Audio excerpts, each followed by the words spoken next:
तिरंगा अभियान के लिए अलग अलग इनोवेटिव आइडियाज भी निकाले हैं। जैसे युवा साथी कृष्णिल अनिल जी ने। अनिल जी एक पजल आर्टिस्ट हैं और उन्होंने रिकॉर्ड समय में खूबसूरत तिरंगा मोज़ेक आर्ट तैयार की है। कर्नाटका के कोलार में लोगों ने 630 फीट लंबा और 205 फीट चौड़ा तिरंगा पकड़कर अनूठा दृश्य प्रस्तुत किया। असम में सरकारी कर्मियों ने दिधाली पुखरी वार मेमोरियल में तिरंगा फहराने के लिए अपने हाथों से 20 फीट का तिरंगा बनाया। इसी तरह इंदौर में लोगों ने ह्यूमन चेन के जरिए भारत का नक्शा बनाया। चंडीगढ़ में युवाओं ने विशाल ह्यूमन तिरंगा बनाया। ये दोनों ही प्रयास ग्रीनिच रिकॉर्ड में भी दर्ज किए गए हैं। इस सब के बीच हिमाचल प्रदेश की गंगोट पंचायत से एक बड़ा प्रेरणादायी उदाहरण भी देखने को मिला। यहाँ पंचायत में स्वतंत्रता दिवस के कार्यक्रम में प्रवासी मजदूरों के बच्चों को मुख्य अतिथि के रूप में शामिल किया गया। साथियों, अमृत महोत्सव के ये रंग केवल भारत में ही नहीं बल्कि दुनिया के दूसरे देशों में भी देखने को मिले। बोत्सवाना में वहां के रहने वाले स्थानीय सिंगर्स ने भारत की आजादी के 75 साल मनाने के लिए देशभक्ति के 75 गीत गाए। इसमें और भी खास बात यह है कि ये 75 गीत हिंदी, पंजाबी, गुजराती, बांग्ला, असमिया, तमिल, तेलुगु, कन्नड़ा और संस्कृत जैसी भाषाओं में गाए गए। इसी तरह नामीबिया ने भारत नामीबिया के सांस्कृतिक पारंपरिक संबंधों पर विशेष नेम जारी किया है।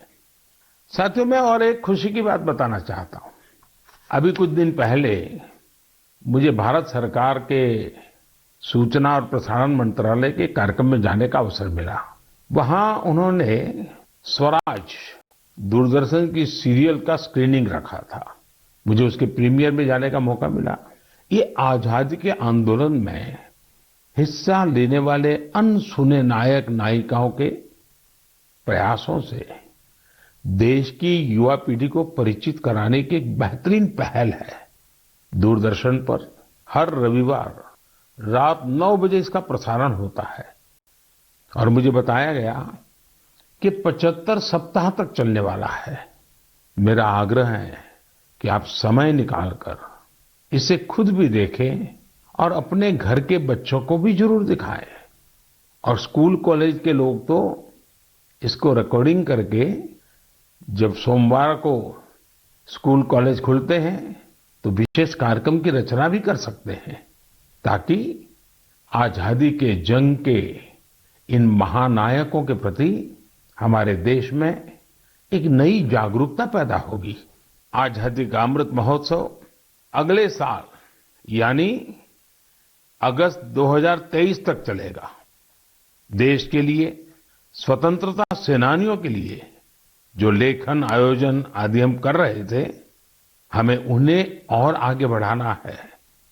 मेरे प्यारे देशवासियों, हमारे पूर्वजों का ज्ञान, हमारे पूर्वजों की दीर्घ दृष्टि और हमारे पूर्वजों का एकात्म चिंतन आज भी कितना महत्वपूर्ण है।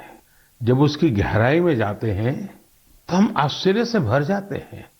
हजारों साल पुराना हमारा ऋग्वेद में कहा गया है, ओमान मापो मानुषी अमृतम धात तोकाय तनयाय संयो यूयम हिष्ठा भीषजो मातृ तमा विश्वस्य स्थातु जगतो जनित्री ही। अर्थात हे जल, आप मानवता के परम मित्र हैं, आप जीवनदायिनी हैं, आपसे ही अन्न उत्पन्न होता है और आपसे ही हमारी संतानों का हित होता है। आप हमें सुरक्षा प्रदान करने वाले हैं और सभी बुराइयों से दूर रखते हैं। आप सबसे उत्तम औषधि है और आप ही इस ब्रह्मांड के पालनहार है। सोचिए, हमारी संस्कृति में हजारों वर्ष पहले जल और जल संरक्षण का महत्व समझाया गया है। जब ये ज्ञान हम आज के संदर्भ में देखते हैं तो रोमांचित हो उठते हैं, लेकिन जब इसी ज्ञान को देश अपने सामर्थ्य के रूप में स्वीकारता है तो उनकी ताकत अनेक गुना बढ़ जाती है। आपको याद होगा, मन की बात में ही 4 महीने पहले मैंने अमृत सरोवर की बात की थी। उसके बाद अलग अलग जिलों में स्थानीय प्रशासन जुटा, स्वयंसेवी संस्थाएं जुटी और स्थानीय लोग जुटे। देखते ही देखते अमृत सरोवर का निर्माण एक जन आंदोलन बन गया है। जब देश के लिए कुछ करने की भावना हो, अपने कर्तव्यों का एहसास हो, आने वाली पीढ़ियों की चिंता हो, तो सामर्थ्य भी जुड़ता है और संकल्प नेक बन जाता है। मुझे तेलंगाना के वारंगल के एक शानदार प्रयास की जानकारी मिली है। यहाँ एक नई ग्राम पंचायत का गठन हुआ है जिसका नाम है मंगत्या वाल्या थांडा। यह गांव फॉरेस्ट एरिया के करीब है। यहाँ के गांव के पास ही एक ऐसा स्थान था जहाँ मानसून के दौरान काफी पानी इकट्ठा हो जाता था। गांव वालों की पहल पर अब इस स्थान को अमृत सरोवर अभियान के तहत विकसित किया जा रहा है। इस बार मानसून के दौरान हुई बारिश में ये सरोवर पानी से लबालब भर गया है। मैं मध्य प्रदेश के मंडला में मोचा ग्राम पंचायत में बने अमृत सरोवर के बारे में भी आपको बताना चाहता हूँ। ये अमृत सरोवर कान्हा राष्ट्रीय उद्यान के पास बना है और इससे इस इलाके की सुंदरता को और बढ़ा दिया है। उत्तर प्रदेश के ललितपुर में नवनिर्मित शहीद भगत सिंह अमृत सरोवर भी लोगों को काफी आकर्षित कर रहा है। यहाँ की निवारी ग्राम पंचायत में बना ये सरोवर 4 एकड़ में फैला हुआ है। सरोवर के किनारे हुआ वृक्षारोपण इसकी शोभा को बढ़ा रहा है। सरोवर के पास लगे 35 फीट ऊंचे तिरंगे को देखने के लिए भी दूर दूर से लोग आ रहे हैं। अमृत सरोवर का यह अभियान कर्नाटका में भी जोरों पर चल रहा है। यहाँ के बागलकोट जिले के बिलकेरूर गांव में लोगों ने बहुत सुंदर अमृत सरोवर बनाया है। दरअसल इस क्षेत्र में पहाड़ से निकले पानी की वजह से लोगों को बहुत मुश्किल होती थी। किसानों और उनकी फसलों को भी नुकसान पहुंचता था। अमृत सरोवर बनाने के लिए गांव के लोग सारा पानी चैनलाइज करके एक तरफ ले आए। इससे इलाके में बाढ़ की समस्या भी दूर हो गई। अमृत सरोवर अभियान हमारी आज की अनेक समस्याओं का समाधान तो करता ही है, हमारी आने वाली पीढ़ियों के लिए भी उतना ही आवश्यक है। इस अभियान के तहत कई जगहों पर पुराने जलाशयों का भी कायाकल्प किया जा रहा है। अमृत सरोवर का उपयोग पशुओं की प्यास बुझाने के साथ ही खेती किसानी के लिए भी हो रहा है। इन तालाबों की वजह से आसपास के क्षेत्रों का ग्राउंड वाटर टेबल बढ़ा है, वहीं इनके चारों ओर हरियाली भी बढ़ रही है। इतना ही नहीं, कई जगह लोग अमृत सरोवर में मछली पालन की तैयारियों में भी जुटे हैं।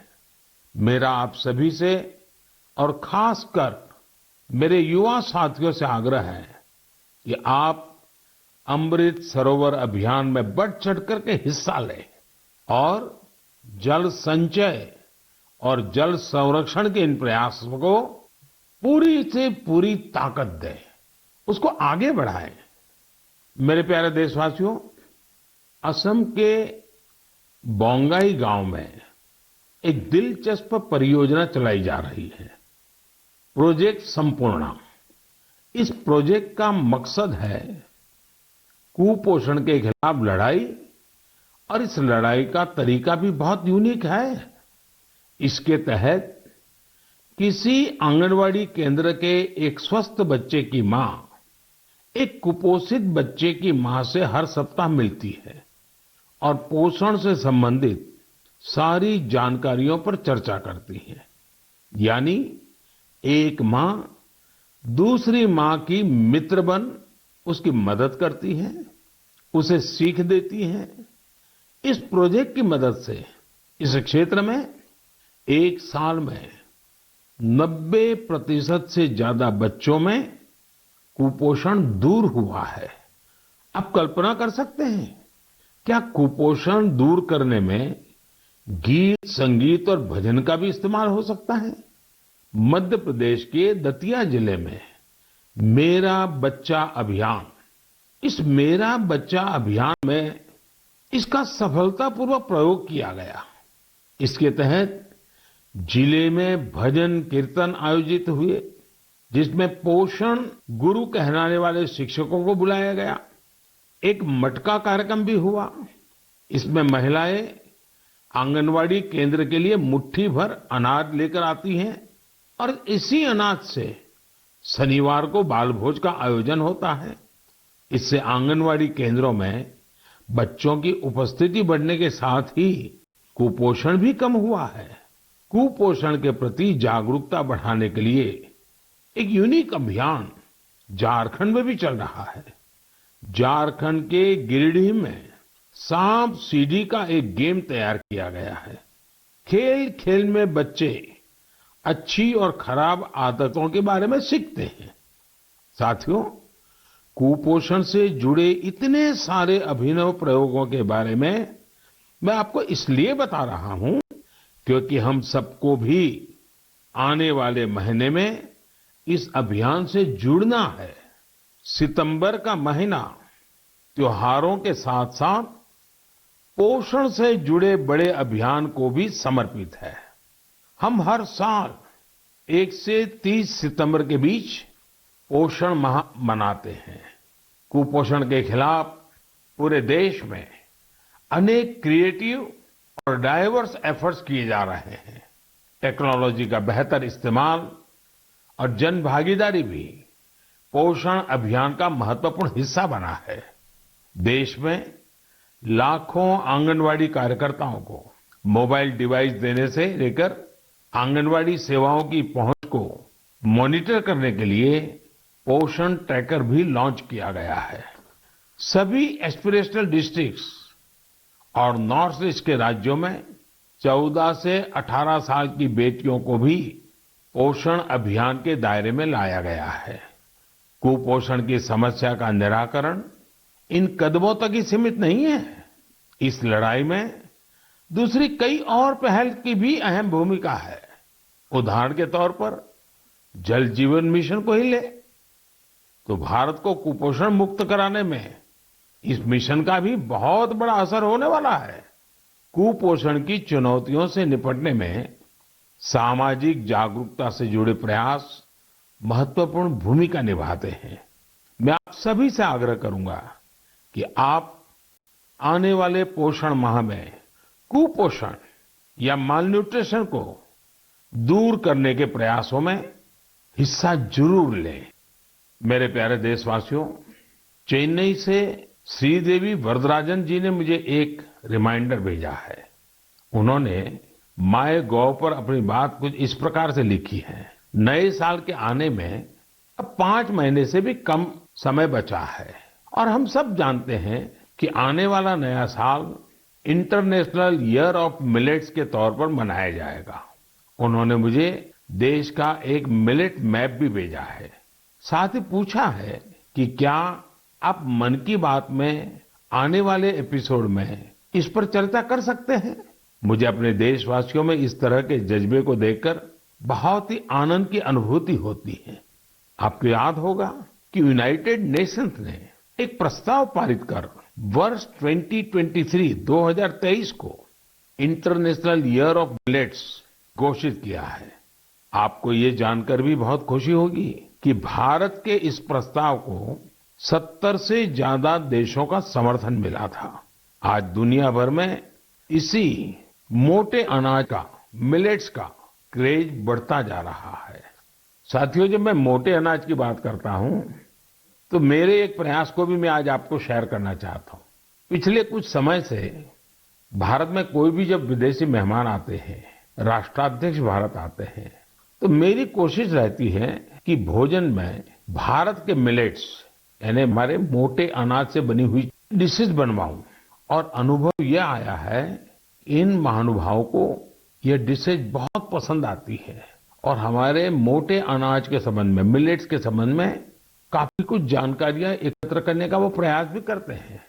मिलेट्स, मोटे अनाज प्राचीन काल से ही हमारे एग्रीकल्चर, कल्चर और सिविलाइजेशन का हिस्सा रहे हैं। हमारे वेदों में मिलेट्स का उल्लेख मिलता है और इसी तरह पुराणनुरु और तोल्काप्पियम में भी इसके बारे में बताया गया है। आप देश के किसी भी हिस्से में जाएं, आपको वहां लोगों के खान पान में अलग अलग तरह के मिलेट्स जरूर देखने को मिलेंगे। हमारी संस्कृति की तरह मिलेट्स में भी बहुत विविधताएं पाई जाती हैं। ज्वार, बाजरा, रागी, सावा, कंगनी, चीना, कोदो, कुटकी, कुट्टू, ये सब मिलेट्स ही तो है। भारत विश्व में मिलेट्स का सबसे बड़ा उत्पादक देश है। इसलिए इस पहल को सफल बनाने की बड़ी जिम्मेदारी भी हम भारतवासियों के कंधे पर ही है। हम सबको मिलकर इसे जन आंदोलन बनाना है और देश के लोगों में मिलेट्स के प्रति जागरूकता भी बढ़ानी है। और साथियों, आप तो भली बात ही जानते हैं, मिलेट्स किसानों के लिए भी फायदेमंद है और वो भी खास करके छोटे किसानों को। दरअसल बहुत ही कम समय में फसल तैयार हो जाती है और इसमें ज्यादा पानी की आवश्यकता भी नहीं होती है। हमारे छोटे किसानों के लिए तो मिलेट्स विशेष रूप से लाभकारी है। मिलेट्स के भूसे को बेहतरीन चारा भी माना जाता है। आजकल युवा पीढ़ी हेल्दी लिविंग और ईटिंग को लेकर बहुत फोकस है। इस हिसाब से भी देखें तो मिलेट्स में भरपूर प्रोटीन, फाइबर और मिनरल्स मौजूद होते हैं। कई लोग तो इसे सुपर फूड भी बोलते हैं। मिलेट से एक नहीं, अनेक लाभ है। ओबेसिटी को कम करने के साथ ही डायबिटीज, हाइपरटेंशन और हार्ट रिलेटेड डिसीज के खतरे को भी कम करते हैं। इसके साथ ही ये पेट और लीवर की बीमारियों से बचाव में भी मददगार है। थोड़ी देर पहले ही हमने कुपोषण के बारे में बात की है। कुपोषण से लड़ने में भी मिलेट्स काफी लाभदायक है, क्योंकि ये प्रोटीन के साथ साथ एनर्जी से भी भरे होते हैं। देश में आज मिलेट्स को बढ़ावा देने के लिए काफी कुछ किया जा रहा है। इससे जुड़ी रिसर्च और इनोवेशन पर फोकस करने के साथ ही एफपीओस को प्रोत्साहित किया जा रहा है ताकि उत्पादन बढ़ाया जा सके। मेरा अपने किसान भाई बहनों से यही आग्रह है कि मिलेट्स यानी मोटे अनाज को अधिक से अधिक अपनाएं और इसका फायदा उठाएं। मुझे देखकर काफी अच्छा लगता है कि आज कई ऐसे स्टार्टअप्स उभर रहे हैं जो मिलेट्स पर काम कर रहे हैं। इनमें से कुछ मिलेट कुकीज बना रहे हैं, तो कुछ मिलेट पैनकेक्स और डोसा भी बना रहे हैं। वहीं कुछ ऐसे हैं जो मिलेट एनर्जी बार्स और मिलेट ब्रेकफास्ट तैयार कर रहे हैं। मैं इस क्षेत्र में काम करने वाले सभी लोगों को बहुत बहुत शुभकामनाएं देता हूं। त्योहारों के इस मौसम में हम लोग अधिकतर पकवानों में भी मिलेट्स का उपयोग करते हैं।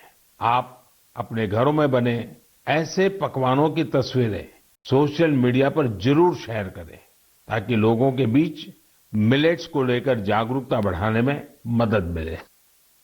मेरे प्यारे देशवासियों, अभी कुछ दिन पहले मैंने अरुणाचल प्रदेश के सियांग जिले में जोरसिंग गांव की एक खबर देखी।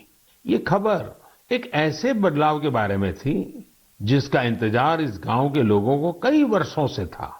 दरअसल जोरसिंग गांव में इसी महीने स्वतंत्रता दिवस के दिन से 4G इंटरनेट की सेवाएं शुरू हो गई हैं। जैसे पहले कभी गांव में बिजली पहुंचने पर लोग खुश होते थे, अब नए भारत में वैसी ही खुशी 4G पहुंचने पर होती है। अरुणाचल और नॉर्थ ईस्ट के दूर सुदूर इलाकों में 4G के तौर पर एक नया सूर्योदय हुआ है। इंटरनेट कनेक्टिविटी एक नया सवेरा लेकर आई है। जो सुविधाएं कभी सिर्फ बड़े शहरों में होती थी, वो डिजिटल इंडिया ने गांव-गांव में पहुंचा दी है। इस वजह से देश में नए डिजिटल एंटरप्रेन्योर पैदा हो रहे हैं। राजस्थान के अजमेर जिले के सेठा सिंह रावत जी दर्जी ऑनलाइन ई स्टोर चलाते हैं। आप सोचेंगे ये क्या काम हुआ? दर्जी ऑनलाइन, दरअसल सेठा सिंह रावत कोविड के पहले टेलरिंग का काम करते थे। कोविड आया तो रावत जी ने इस चुनौती को मुश्किल नहीं बल्कि अवसर के रूप में लिया। उन्होंने कॉमन सर्विस सेंटर यानी CSC ई स्टोर ज्वाइन किया और ऑनलाइन कामकाज शुरू किया। उन्होंने देखा कि ग्राहक बड़ी संख्या में मास्क का ऑर्डर दे रहे हैं। उन्होंने कुछ महिलाओं को काम पर रखा और मास्क बनवाने लगे। इसके बाद उन्होंने दर्जी ऑनलाइन नाम से अपना ऑनलाइन स्टोर शुरू कर दिया, जिसमें और भी कई तरह से कपड़े वो बनाकर बेचने लगे। आज डिजिटल इंडिया की ताकत से सेठा सिंह जी का काम इतना बढ़ चुका है कि अब उन्हें पूरे देश से ऑर्डर मिलते हैं। सैकड़ों महिलाओं को उन्होंने अपने यहाँ रोजगार दे रखा है। डिजिटल इंडिया ने यूपी के उन्नाव में रहने वाले ओम प्रकाश सिंह जी को भी डिजिटल एंटरप्रेन्योर बना दिया है। उन्होंने अपने गांव में 1000 से ज्यादा ब्रॉडबैंड कनेक्शन स्थापित किए हैं। ओम प्रकाश जी ने अपने कॉमन सर्विस सेंटर के आसपास निशुल्क वाईफाई जोन का भी निर्माण किया है, जिससे जरूरतमंद लोगों की बहुत मदद हो रही है। ओम प्रकाश जी का काम अब इतना बढ़ गया है कि उन्होंने 20 से ज्यादा लोगों को नौकरी पर रख लिया है। ये लोग गांवों के स्कूल, अस्पताल, तहसील ऑफिस और आंगनवाड़ी केंद्रों तक ब्रॉडबैंड कनेक्शन पहुंचा रहे हैं और इससे रोजगार भी प्राप्त कर रहे हैं। कॉमन सर्विस सेंटर की तरह ही गवर्नमेंट ई मार्केट प्लेस यानी जेम पोर्टल पर भी ऐसी कितनी सक्सेस स्टोरी देखने को मिल रही है। साथियों, मुझे गांवों से ऐसे कितने ही संदेश मिलते हैं जो इंटरनेट की वजह से आए बदलावों को मुझसे साझा करते हैं। इंटरनेट ने हमारे युवा साथियों की पढ़ाई और सीखने के तरीकों को ही बदल दिया है। जैसे कि यूपी की गुड़िया सी जब उन्नाव के अमोइया गांव में अपनी ससुराल आई तो उन्हें अपनी पढ़ाई की चिंता हुई, लेकिन भारत नेट ने उनकी इस चिंता का समाधान कर दिया। गुड़िया ने इंटरनेट के जरिए अपनी पढ़ाई को आगे बढ़ाया और अपना ग्रेजुएशन भी पूरा किया। गांव-गांव में ऐसे कितने ही जीवन डिजिटल इंडिया अभियान से नई शक्ति पा रहे हैं। आप मुझे गांवों के डिजिटल एंटरप्रेन्योर के बारे में ज्यादा से ज्यादा लिख करके भेजें और उनकी सक्सेस स्टोरीज को सोशल मीडिया पर भी जरूर साझा करें। मेरे प्यारे देशवासियों, कुछ समय पहले मुझे हिमाचल प्रदेश से मन की बात के एक श्रोता रमेश जी का पत्र मिला। रमेश जी ने अपने पत्र में पहाड़ों की कई खूबियों का जिक्र किया है। उन्होंने लिखा कि पहाड़ों पर बस्तियां भले ही दूर-दूर बसती हो, लेकिन लोगों के दिल एक दूसरे के बहुत नजदीक होते हैं। वाकई पहाड़ों पर रहने वाले लोगों के जीवन से हम बहुत कुछ सीख सकते हैं। पहाड़ों की जीवन शैली और संस्कृति से हमें पहला पाठ तो यही मिलता है कि हम परिस्थितियों के दबाव में न आए तो आसानी से उन पर विजय भी प्राप्त कर सकते हैं। और दूसरा, हम कैसे स्थानीय संसाधनों से आत्मनिर्भर बन सकते हैं। जिस पहली सीख का जिक्र मैंने किया, उसका एक सुंदर चित्र इन दिनों स्पीति क्षेत्र में देखने को मिल रहा है। स्पीति एक जनजातीय क्षेत्र है। यहाँ इन दिनों मटर तोड़ने का काम चलता है। पहाड़ी खेतों पर ये एक मेहनत भरा और मुश्किल काम होता है।